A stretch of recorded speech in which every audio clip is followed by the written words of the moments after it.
Bonjour à tous et bienvenue dans ce brief indice de ce vendredi, dernier jour de la semaine 22 août. Aujourd'hui, comme d'habitude, on verra le S&P 500, Nasdaq, DAX et CAC 40. Alors hier, on a eu donc, j'en ai parlé ce matin dans le brief crypto, on a eu donc le PMI qui était supérieur aux attentes, donc un PMI donc, donc la tendance en fait des directeurs d'achat. Un PMI au-dessus de 50 est positif, en dessous est négatif. Donc comme j'ai dit tout à l'heure, est-ce que tout simplement là on est au-delà des attentes, hein. C'est pour ça hier on avait rebondi, également le dollar rebondit. Donc est-ce qu'on est au-dessus des attentes car on est sur des données de août alors qu'on avait vu donc PPI, CPI c'était des données de juillet. Donc on avait vu qu'ils étaient mauvais, les données de l'emploi également. Donc est-ce qu'on a un rebond justement parce que l'économie se reprend, ou est-ce qu'on a un rebond parce que l'inflation justement augmente et donc les volumes sont plus importants, donc tout simplement l'indice des directeurs d'achat en fait augmente tout simplement parce que l'inflation augmente, les volumes augmentent, etc. Donc voilà, pour le moment, je n'ai pas trouvé l'info, hein, je l'ai dit ce matin. Je vais essayer de regarder un peu plus.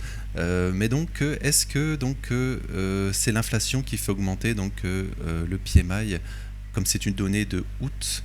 Donc, est-ce que tout simplement, à cause des tarifs, l'inflation augmente et donc le PMI augmente aussi? Voilà, ou inversement, hein, est-ce que justement l'inflation stagne et le PMI augmente? Donc là, ça serait très positif. Voilà, aujourd'hui donc on a le discours de Jérôme Powell, hein, j'en ai déjà parlé, donc à 16 heures heure française. Donc rapidement, les probabilités de taux, donc on baisse, hein. On est à 75% pour une baisse des taux en septembre, et maintenant on price juste une baisse des taux. Donc en septembre, maintenant en octobre, voilà, on est plus sur une baisse des taux. Regardez, on est maintenant à 36% de chance de baisse des taux. Et bien sûr, on a les trois baisses des taux, comme c'était pricé la semaine passée, hein, voilà, sont déjà loin, on va dire. Il faudra faire attention. Donc, si on a vu les données, donc PPI, emploi, enfin l'emploi, la Fed s'en fiche un peu, hein, c'est vraiment les prix qu'elle regarde.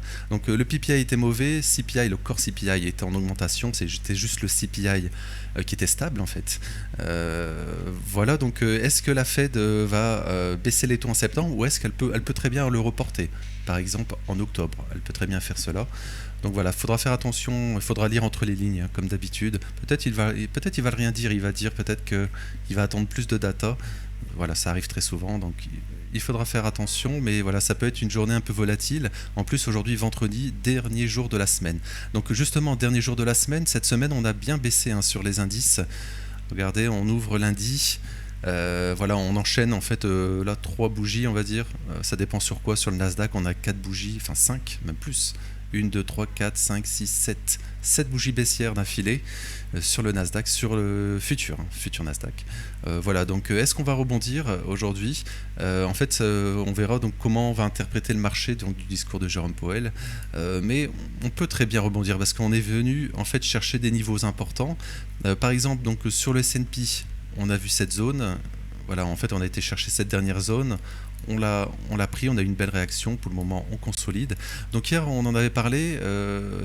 Voilà, en fait, si on rebondissait, on cassait ce niveau, on allait dans ce fair value gap daily.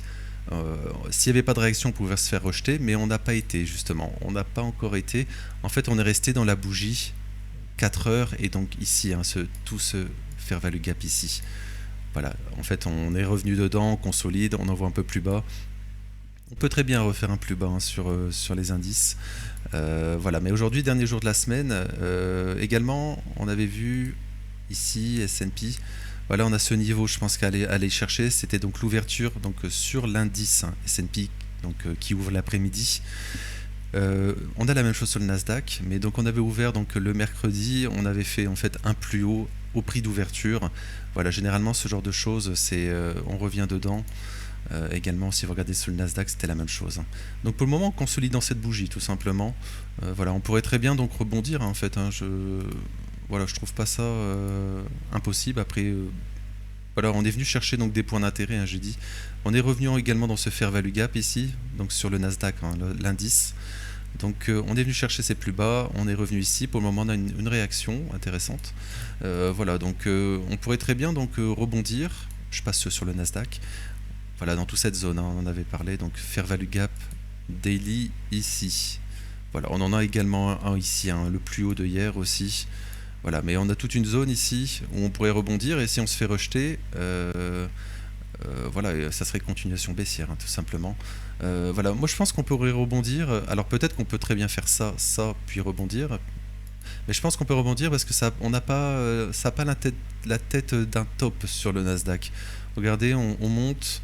Et après, voilà, on fait juste des petits sommets comme ça. C'est juste donc mardi, oui, mardi, on accélère à la baisse.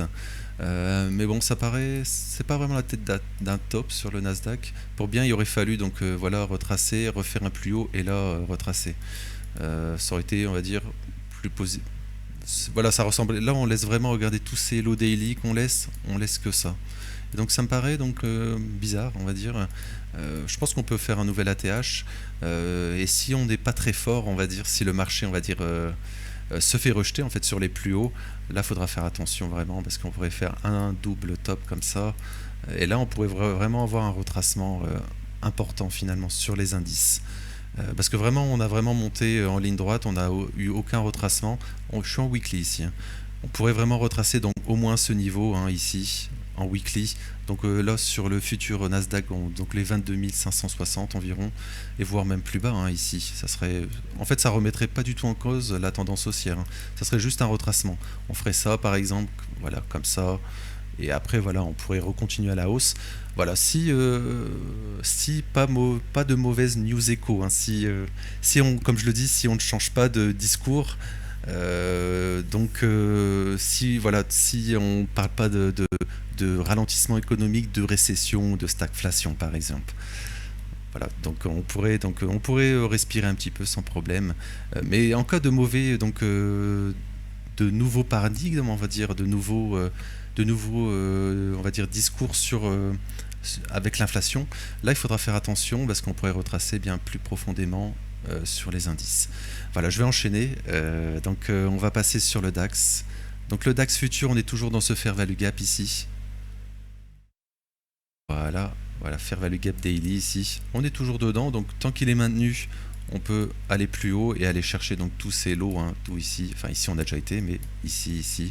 Voilà, un nouvel ATH sur le DAX. Voilà ce qui semble le plus probable. RAS, hein, on consolide, en fait, c'est très positif en fait, hein, ce qu'on fait sur le DAX. On consolide gentiment. Là je vais l'enlever. Voilà, 4 heures. Voilà, en gros on fait quelque chose comme ça. Même une sorte de biseau, pourquoi pas. Enfin, et donc là, si on... Voilà, l'objectif, hein, ça serait au moins ces niveaux ici ensuite. Et donc ensuite tous ces lots, hein, voilà, tous ces lots ici. Voilà, donc très positif ce que fait le DAX. Voilà, donc pas grand chose d'autre à dire. On va passer sur le CAC. Donc le CAC, hier, voilà, on avait une sorte de double top, on en avait parlé. On a retracé. Voilà, s'il y a un rebond sur les indices US, et le DAX aussi, donc on va continuer à la hausse, hein. Et ce qui est très intéressant si on fait ça, donc sur le CAC, donc on a eu toute cette structure de range, hein, je l'ai mis en orange, hein, ici, si vous regardez, un range, on va dire moyen terme. Donc pour le moment on le casse à la hausse, et là en fait si on rebondit dessus, ça sera intéressant parce qu'en fait on va dire on le casse, on rebondit, on fait un pullback en fait, et là on pourra aller voir plus haut. Donc c'est vraiment intéressant ce que fait le CAC 40 actuellement. Donc en fait on ferait ici donc une sorte de consolidation finalement pour aller plus haut.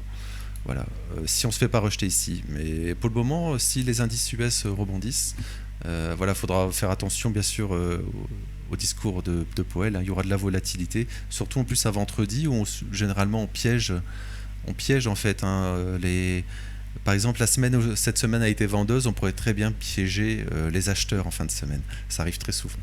Donc il faut faire attention. Voilà, donc le CAC 40, intéressant, hein, vraiment, on rebondit bien. Voilà, en fair value gap ici de lundi avec le plus haut on avait parlé prix d'ouverture plus haut, donc on a été plus haut. Pour le moment on revient, voilà, on consolide, on passe en 4 heures. Voilà, également oui, fair value gap ici, intéressant. Pour le moment, petite réaction, on pourrait peut-être refaire ça, pourquoi pas. Mais l'objectif c'est aller plus haut en fait sur les indices européens. C'est très intéressant, indice européen bien plus fort que les indices US. Voilà, donc vraiment très intéressant les indices européens en ce moment. Voilà, tout indique d'aller un peu plus haut dessus. Voilà, je pense que je vais m'arrêter là pour aujourd'hui. Donc tout à l'heure, je vais faire aussi un point sur le dollar, hein. Donc le dollar qui rebondit, hein, qui a cassé, on va dire, hein, ici ce range. On s'était fait rejeter donc hier, je reviendrai tout à l'heure. On n'avait pas trop de force et finalement après le PMI et l'ouverture US aussi, voilà, on a eu un beau breakout sur le dollar, donc il faut faire attention. Hausse du dollar, on pourrait donc retracer. En fait, c'est pas positif, hein, pour les assets à risque, donc les actions notamment. Voilà, donc il faudra faire attention. Pour le moment, il n'y a pas trop de réaction finalement sur les indices. Voilà, on stagne actuellement depuis hier. Voilà, je vais m'arrêter là pour aujourd'hui. J'espère que ça vous aura plu. N'hésitez pas donc à vous abonner, à liker. Je vous dis à tout à l'heure pour le brief Forex et matières premières. Je vous souhaite une belle journée. Merci.